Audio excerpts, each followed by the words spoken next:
Final update. My wife said, "You're not fun anymore. I want a trial separation." I said, "Done." Then I began the methodical process of separating our lives.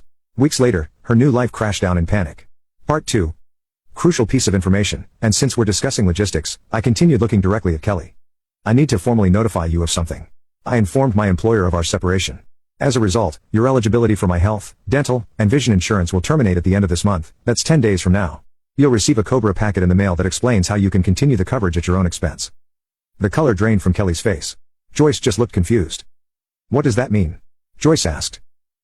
Kelly answered, her voice a strangled whisper, "My migraine prescription, Peter, they told me it's over $600 a month without your insurance."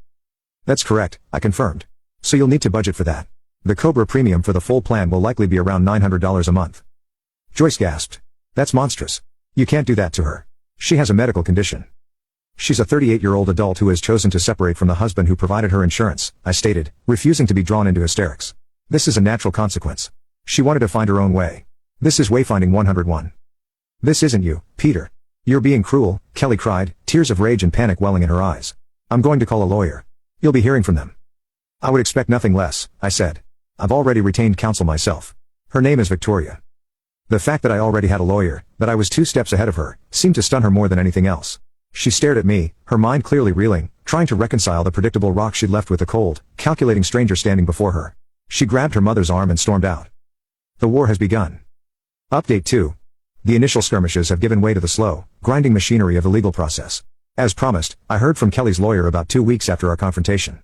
The letter I received was a masterpiece of creative writing. It painted me as a cruel and manipulative monster who, in a punitive rage, had maliciously cut off his emotionally fragile wife to force her into submission. It demanded I immediately reinstate all financial support, pay for her legal fees, and it outlined an outrageous demand for long-term spousal support. I forwarded it to Victoria, who was completely unfazed. "It's a standard shock and awe tactic," she explained over the phone. "They're loud and aggressive, hoping you'll panic and settle for a bad deal. We will respond with calm, documented facts." And we did. Our response, which took her several days to meticulously craft, was a quiet work of art. We calmly refuted every claim, stating that I had acted responsibly and, upon legal advice, to separate our finances following Kelly's abandonment of the marital home. We made it clear we would not be reinstating any funds. Then came the counteroffensive. I had taken a gamble and hired a private investigator. It wasn't cheap, and it took him 3 days of surveillance, but the results were worth every single penny.